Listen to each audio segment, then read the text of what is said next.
So Jim Rohn says that you are the sum of the 5 people that you hang out with. One of the things that I've found to be true about it is that it actually works out. And let's take income. Right. Of everybody's income, yours is going to be the average of what those 5 people are. So the theory and the thought is if you want to raise your level of income, then hang around people who make more money. Raise your level of sales or success, hang out with people that have a higher level of sales and success than you do. What does that look like in your business? Because I had big goals and I needed to make a lot of money in sales, I looked around locally and no one was doing the amount of business I needed to do to have the income I needed to have. So that being said, I had to go out and physically find other people to hang out with. So I found seminars and things like that where people gathered that were either striving to do more or they actually already were doing more. What I just heard is that you might not have had the direct relationship with the person, but you found places and experiences and events that you could go to where other like-minded people would be that you could start the relationship with. Yeah, and I think the first thing is just become aware. I read something the other day that said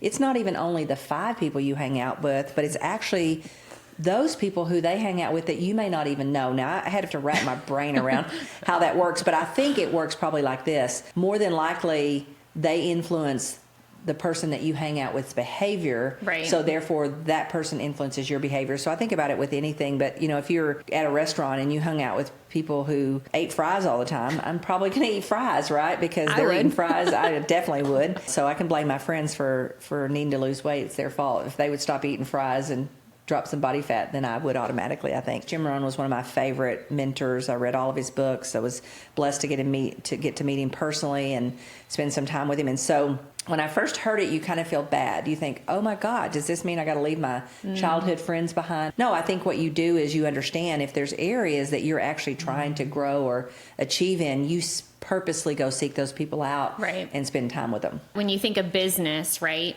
Like there's the business people that you go and hang out with and you have conversations with and you're growing intentionally with and they're challenging the way that you're thinking. But then we talked about, you have your fitness friends, you have your faith friends, you have the different categories of life, and you find people that are either 5 steps ahead of you or even a couple people that you can teach, because the greatest thing that we know is that when we teach something, it actually internalizes and we learn it better. Yeah. Right. Yeah. It's one of the greatest secrets of if there is something you want to master or accomplish, even though you don't feel ready to do it, go ahead and offer to teach it. Because number one, you're going to gather the people that are interested in learning it, and it's going to force you to learn it in a different way. It kind of becomes sad when you wake up and realize that because of this, you will sometimes be outgrowing some of your friends. Right. Dr. Henry Cloud has a great book called Necessary Endings, because I think endings are hard for most of us, right? Right. Really knowing and understanding maybe this friend now becomes someone that I just work out with or I just whatever, and I don't expect them to fulfill the kind of conversations that I'm wanting to have right now. They might not be growing enough to have engaging conversations that I'm more interested in having. Yeah. That's okay. And that's all around expectation. Yeah. Right. Linda, I loved our conversation. If it's true that we actually are the average of the 5 people that we spend the most time with, my question to you is, who are you spending time with? I'm Sarah Hawkins. And I'm Linda McKissack. We are made for more, and so are you. And we're here to help you do that through attracting, developing, and expanding your worlds. Be sure and hit the subscribe button so you get notified on our next video.